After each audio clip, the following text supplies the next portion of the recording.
ग़ज़ाई किल्लत से पाकिस्तान को बचना होगा। फूड सिक्योरिटी के लिए जो इकदाम हो सकते हैं वो सारे करने होंगे। हमारे पास गंदम के लिए वाफर सलाहियतें मौजूद हैं, हम उनसे फ़ायदा नहीं उठा पाते। हमारे पास कपास के लिए बड़ी ज़बरदस्त ज़मीन मौजूद है, हम फ़ायदा नहीं उठा पाते।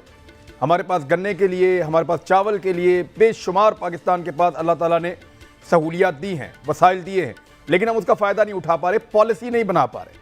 नमस्कार दोस्तों, हमारे चैनल में आपका स्वागत है। आज के इस वीडियो में पाकिस्तान मीडिया बात कर रहा है अपनी खराब हालत के बारे में। जब से पाकिस्तान का जन्म हुआ है वो सिर्फ और सिर्फ मजहबी सोच पर ही चला है, जिसकी वजह से पाकिस्तान कभी भी तरक्की नहीं कर पाया जो वो शायद कर सकता था। दोस्तों, पाकिस्तान कोई छोटा मोटा देश नहीं है, 22 करोड़ की आबादी वाला देश है। अगर वो सही जगह पर इन्वेस्टमेंट करता तो पाकिस्तान भी आज दुनिया में एक बड़ी ताकत बन सकता था। पर पाकिस्तान ने मजहबी सोच और तरक्की में से हमेशा मजहबी सोच को ही चुना है, जिसकी वजह से पाकिस्तान ने कभी भी सही जगह पर इन्वेस्टमेंट नहीं किया। आज की तारीख में पाकिस्तान ने अपने यहाँ पर न्यूक्लियर बॉम्ब तो बना लिया है, पर पाकिस्तान के पास ना ही ढंग का इंफ्रास्ट्रक्चर है, ना ही मेडिकल सुविधाएं हैं और ना ही उसने अपनी कृषि को भी संभाला है। मजहबी सोच के साथ जुड़े रहने की वजह से पाकिस्तान की आवाम को भी बहुत बड़ी कीमत चुकानी पड़ रही है। पिछले 2 साल में कोरोना की महामारी की वजह से पाकिस्तान की इकोनॉमी बुरी तरह से तहस नहस हो गई है। पिछले कुछ सालों की अगर बात करें तो पाकिस्तान की कृषि में पैदावार में लगातार कमी ही आ रही है। ऊपर से भारत के साथ ट्रेड होने की वजह से पाकिस्तान में रोज़मर्रा की चीज़ें भी बहुत ही महंगी होती जा रही है या तो मिल ही नहीं रही है। आज की इस वीडियो में भी पाकिस्तान मीडिया अपनी ख़राब होती जाती हालत के बारे में ही चर्चा कर रहा है।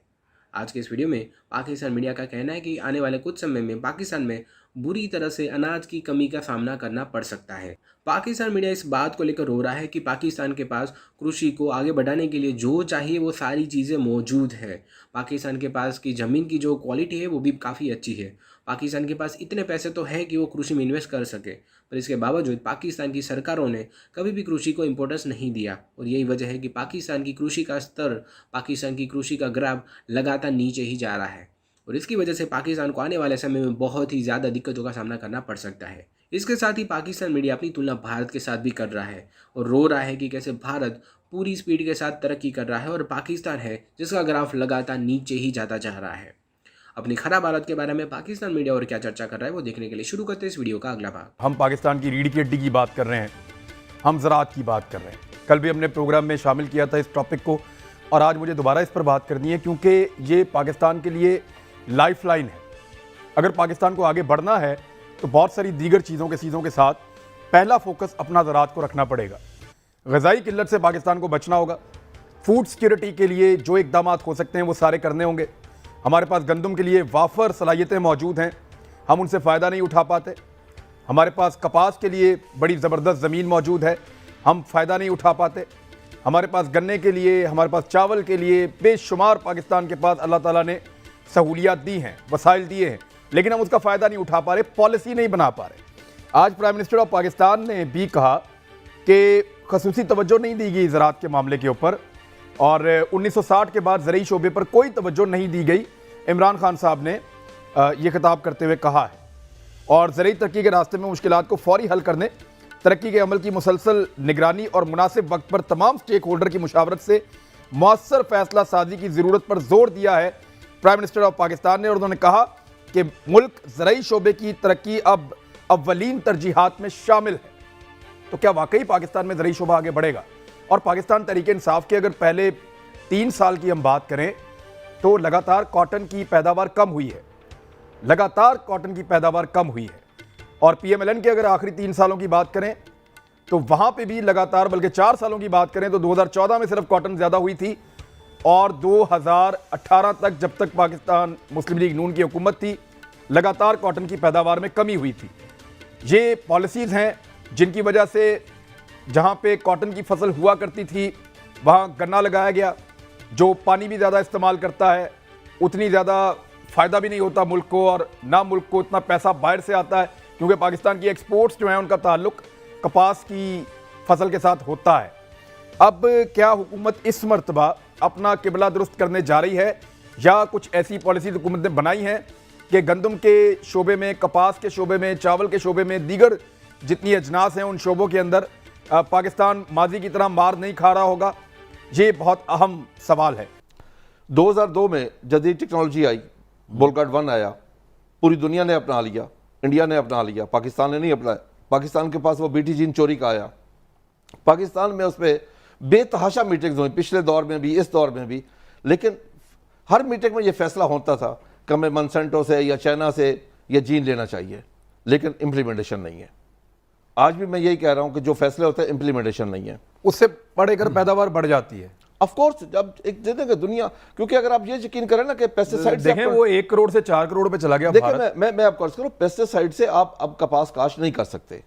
पेस्टिसाइड से कपास बिल्कुल काश्त नहीं हो सकती, क्योंकि कीड़े में रेजिस्टेंस आ चुकी है। अब जदीद टेक्नोलॉजी हमें लानी पड़ेगी। जब तक हम जदीद टेक्नोलॉजी लेकर नहीं आएंगे उस वक्त तक हम कपास किसी सूरत में यहाँ पे काश्त नहीं कर सकते। मैं कपास का बहुत बड़ा ग्रोवर था। आपकी दोनों शर्तें नहीं मानी गवर्नमेंट ने।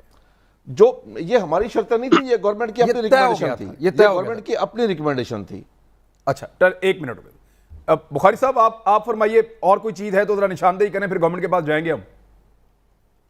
जी, बिस्मिल्लाहिर्रहमानिर्रहीम। शुक्रिया इमरान, आपकी मेहरबानी कि आप हमेशा मजलूम किसानों की बात करते हैं।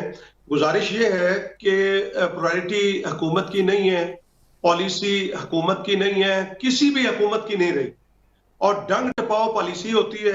एक होती है रियल चेंज और एक होती है एक बनावटी चेंज। अब यहाँ पे हैरानी ये होती है कि ज़राअत ऐसा शोबा है कि इससे तमाम आपकी चीजें मुंसलिक हैं, आपकी सनत हो, आपकी फर्टिलाइजर हो, आपकी दीगर जो सनतें हैं, चाहे वो फ्लोर मिल हो, चाहे वो शुगर मिल हो, और टेक्सटाइल हो, जीनिंग हो, ऑयल हो, तमाम चीजें इस शोबे से वाबस्ता है। तो मैं पूछना ये चाहता हूं कि हमेशा ये हुकूमत की नजर में क्यों नहीं आता। आप ये देखें कि पिछले साल जो है वो वजीर आजम साहब ने कोविड के हवाले से एक हमें इमदाद का ऐलान किया, और आज तक उसके ऊपर कोई अमल दरामद नहीं हुआ। जिस तरह खोखर साहब ने कहा कि सिफारिशात मुरतब हो जाती हैं, लेकिन उसकी बुनियादी वजह यह है कि ये तमाम चीजें जो है वो सियासी हो गई हैं। आपका कोई भी कारोबार आप उठाकर देख लें, आप सर्वे करा लें, वो किसी एमपीए की होगी, किसी एमएनए की होगी, किसी मीर की होगी, किसी मुशीर की होगी, वो उसमें तमाम सियासतदान शामिल होते हैं और तमाम जमातों के सियासतदान जो है वो शामिल होते हैं। मैं ये कहता हूं कि हमने इस हुकूमत को सपोर्ट किया, हम इस तब्दीली के जो दावेदार हमने सपोर्ट किया, हम ये कहते हैं इनसे हमें उम्मीद थी इमरान, लेकिन हम अब मायूस हो गए हैं कि 3 साल के अंदर जो है जो किसानों का हश्र हो गया, लोग जमीनें बेच रहे हैं। आप देखिए कॉलोनियां बन रही हैं, हाई कोर्ट उस पर नोटिस लेके उसे रोक रही है।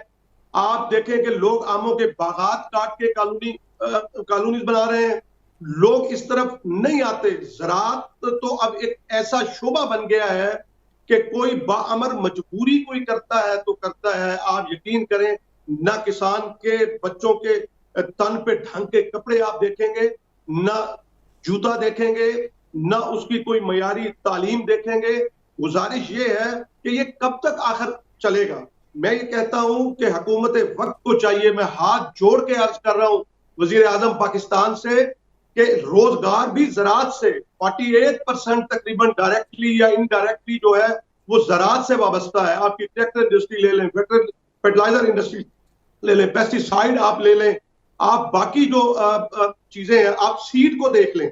अब सीड की हालत ये है कि आप ये देखें कि इतना नकारा सीड किसान को मिलता है, और बाहर के ममालिक में उसका उगाव जो है, उसकी जर्मिनेशन जो है वो 90 से 95% होती है, और यहाँ पे हमारे जो है वो सर्टिफाइड जो कंपनियां वहां लिख के देती हैं वो 75%, और जो ऑन ग्राउंड होता है वो 50%, लेकिन कोई पूछने वाला नहीं। उसका पैदावार पे असर पड़ता है। आप देखें कि खादें वो इतनी महंगी हो गई। आप डीएपी देखें, चीमा साहब माशाल्लाह खुद जिम्मेदार हैं और मेरे साथ कई प्रोग्रामों के अंदर ये शामिल रहे जब ये अपोजिशन में होते थे। अब नहीं मुझे पता कि इनका मौक़िफ़ क्या होगा किसानों के हवाले से। चीमा साहब का मौक़िफ़ ले लेते हैं, लेकिन मैं पहले जरा इसकी इकोनॉमी के ऊपर इसका बड़ा होता है। फारूक सलीम साहब, और पाकिस्तान जैसा मुल्क जहाँ पे फूड सिक्योरिटी बहुत ज़रूरी है और हमें इस पे धचके लगते रहते हैं और ये लगातार लग रहे हैं, तो आपके ख्याल में प्राइम मिनिस्टर ने आज भी इसकी निशानदेही की है। क्या 3 साल काफ़ी नहीं थे पाकिस्तान तहरीक इंसाफ के लिए कि मरबूत और बेहतर ज़रूरी पॉलिसी लेकर आते, उसको नाफिज करते और इस शोबे में इनकलाब लेकर आते? कोई बहुत अजीब चीज़ तो नहीं है, आपके आसपास तमाम मुल्कों ने किया है। रिसर्च जो है हुकूमत का काम है। नेशनल एग्रीकल्चर रिसर्च सेंटर आप अगर जाके देखें इस्लामाबाद में बनी वो चक्सराज के पास बना, इतनी खूबसूरत वो फैसिलिटी है। तकरीबन 200 से जायद पीएचडी स्कॉलर्स इस वक्त वहां पे काम कर रहे हैं, लेकिन उनकी तो हुकूमत ने पेंशन ही नहीं दी अभी तक, उनको तो तनख्वाह ही देर से मिलती है। रिसर्च के ऊपर जो फोकस है वो इस हुकूमत का, बल्कि इससे पहली हुकूमत का, जितनी भी हुकूमतें हमने देखी है पाकिस्तान में, रिसर्च के ऊपर उनका फोकस